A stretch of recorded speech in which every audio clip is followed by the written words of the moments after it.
குஜராத் அகமதாபாத்தில் இருக்கிற சர்தார் வல்லபாய் பட்டேல் சர்வதேச விமான நிலையத்திலிருந்து லண்டனுக்கு புறப்பட்ட ஏர் இந்தியா விமானம் நேற்று பிற்பகல் 1:38க்கு கீழே விழுந்து விபத்துக்குள்ளானது. இந்த சம்பவத்தில் விமானத்தில் பயணிச்ச 242 பேர், அந்த குழுவினர் உட்பட, விமான பணிப்பெண் குழுவினர் உட்பட, கேப்டன் உட்பட 242 பேர் பயணம் செஞ்சிருந்தாங்க. இதுல 241 பேர் பலியாகி இருக்கிறார்கள் என்பது அதிகாரப்பூர்வமாக ஏர் இந்தியாவால் அறிவிக்கப்பட்டிருக்கிறது. நேற்று மத்திய உள்துறை அமைச்சர் சம்பவ இடத்தை பார்வையிட்டார். இன்று பிரதமர் நரேந்திர மோடி அவர்கள் இங்கு சம்பவ இடத்தையும் அதே போல பாதிக்கப்பட்டு மருத்துவமனையில் சிகிச்சை பெற்று வரும் நபர்களையும் பார்த்து பேச இருக்கிறார் என்பது தகவல். 8:30 மணிக்கு, இன்று காலை 8:30 மணிக்கு அவர் இங்கு வர இருக்கிறார் என்பது தகவலாக இருக்கிறது. இந்த நிலையிலே நேற்று சம்பவம் நடந்த போது இங்கு என்ன நடந்துச்சு அப்படின்னு பார்த்த ஒருத்தர் இருக்கார். அவர் இங்குள்ள தமிழ் பேசும் நபர், நம்ம தமிழ்நாட்டவர்னு சொல்றாங்க. கேட்கலாம். சார், உங்க பேரு? ராஜு சார். நீங்க தமிழ்நாட்டில் எங்க இருக்கீங்க? உங்க ஃபேமிலியில? எங்க சொந்த ஊர் இது தர்மபுரி, பெங்களூருக்கு பக்கத்துல, நம்ம தர்மபுரி டிஸ்ட்ரிக்ட்ல இருக்கு. நேற்று என்னதான் நடந்துச்சு? நேற்று மத்தியானம் இந்த ஃபிளைட் திடீர்னு பிளாஸ்ட் ஆயிருக்கு. இங்க பிளாஸ்ட் ஆன உடனே எல்லாருக்கும் ஒன்றும் தெரியல என்ன ஆயிருக்குன்ட்டு. பார்த்தா அதுக்கப்புறம் ஃபிளைட் கிராஷ் ஆயிருக்கு. பட் இங்க ஒரு மெடிக்கல் ஹாஸ்டல் இருக்கு, அந்த ஹாஸ்டல் பில்டிங் மேல போய் கிராஷ் ஆயிருக்கு. அந்த கிராஷ் ஆன நேரத்தில் அந்த ஹாஸ்டலில் நிறைய ஸ்டூடெண்ட்ஸ் எல்லாம் இருந்தாங்க. ப்ளஸ் அதே பக்கத்தில் நிறைய அந்த டாக்டர்ஸ்னுடைய வீடு இருக்கு.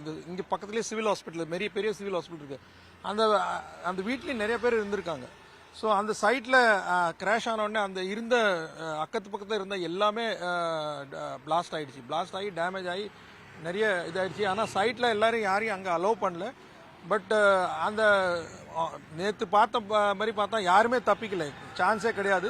ஒரே ஆள் மட்டும் தப்பிச்சு போனாரு. அது எப்படி தப்பிச்சாருன்னு யாருக்குமே தெரியல இதுவரையும். அது எப்படிதான் அவரு அங்க எப்படிதான், ஏன்னா 30 செகண்ட்ஸ் டைம்ல எப்படிதான் அவர் அந்த எஸ்கேப் ஆனாருன்னு தெரியல.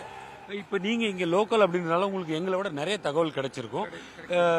அந்த ஹாஸ்பிட்டல்ல எவ்வளவு பேர் இருந்தாங்க, எவ்வளவு பேர் இந்த சம்பவத்தால பாதிக்கப்பட்டாங்க? இங்க டோட்டல் மெடிக்கல் ஸ்டூடெண்ட் இப்ப பார்த்தா ஒரு 3000 4000 நார்மலி MBBS ஸ்டூடெண்ட் இருப்பாங்க. ஏன்னா பெரிய காலேஜ் இது. அதே சமயத்தில் டாக்டர்ஸ், நர்சஸ் எல்லாம் சேர்த்தா ஒரு 4000 ஸ்டாஃப் இருப்பாங்க.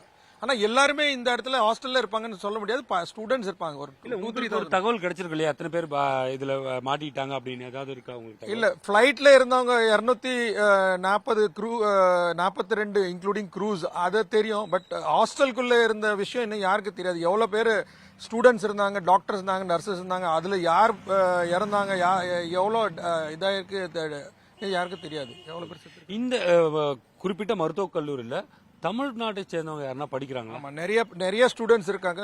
மோஸ்ட் ப்ராபப்லி எல்லாம் இது பிஜிக்காக வர்றாங்க. ஏன்னா MBBS எல்லாம் முடிச்சு அதுக்கப்புறம் MD அல்லது MS பண்றதுக்காக நிறைய பேர் இங்க வர்றாங்க. நிறைய ஸ்டூடெண்ட்ஸ் இருக்காங்க, தமிழ்நாடு ஸ்டூடெண்ட்ஸ் இருக்காங்க, பிளஸ் டாக்டர்ஸ் இருக்காங்க, நிறைய இருக்காங்க.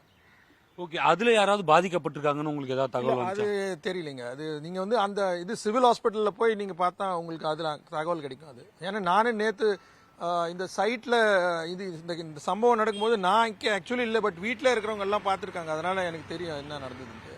ஓகே, நீங்க ரெஸ்கியூ ஆபரேஷனுக்கு ஏதாவது ட்ரை பண்ணீங்களா? போலீஸ் இல்ல நேற்று யாரும் அலோவ் பண்ணல உள்ள. இங்க இதோட சரி, இதுதான் லாஸ்ட் பாயிண்ட். இதுக்கப்புறம் உள்ள அலோவ் பண்ணல. இங்க இருந்து ஒரு 500 மீட்டர் இருக்கும் அந்த சைட், கிராஷ் சைட். ஓகே, உங்களுக்கு இதுக்கு முன்னாடி இந்த மாதிரி ஒரு விபத்தை நீங்க ஃபேஸ் பண்ணிருக்கீங்களா? குஜராத் 1988ல நான் இங்கே பிறந்து வளர்ந்துருக்கேன். born and brought up in Gujarat only. அதனால் 1988ல ஒரு கிராஷ் இங்கே ஏர் இந்தியா ஆச்சு அஹமதாபாத்தில். அப்போ நான் சின்ன பசங்களாம் இருக்கும்போது அப்போ போய் பார்த்துருக்கோம் எல்லாம் அந்த கிராஷ் ஆகிட்டு. அப்போ 135 சம்திங் இது இருந்தாங்க, அந்த பேசஞ்சர் எல்லாமே இறந்துட்டாங்க அந்த நேரத்தில் கூட. ஸோ இது பயங்கரமான கிராஷ் சார். இது பார்க்க போனால் பெரிய சம்பவம். ஆனால் மோர் தென் 1 lakhs லிட்டர் ஃபியூவல் இருந்துச்சு உள்ள. ஸோ அந்த ஃபியூவலோட சேர்ந்து அது கிராஷ் ஆயிருக்குதானே, எவ்வளோ பெரிய பிளாஸ்ட் ஆயிருக்குன்னு தெரியல. இது இங்கு உள்ள தமிழர் நமக்கு தெரிவித்த தகவல். அந்த குறிப்பிட்ட மருத்துவக் கல்லூரியில் ஏராளமான மருத்துவ மாணவர்கள் தங்கள் மேல் படிப்புக்காக, அதாவது MBBS முடித்துவிட்டு அடுத்த கட்ட படிப்பை படிப்பதற்காக இங்கு வருவார்கள்.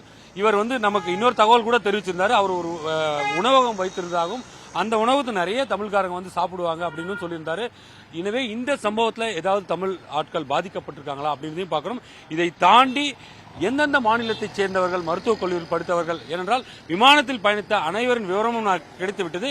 ஆனால் மருத்துவக் கல்லூரியில் யாரெல்லாம் பாதிக்கப்பட்டார்கள் அப்படின்றத நாம் பார்க்கணும்.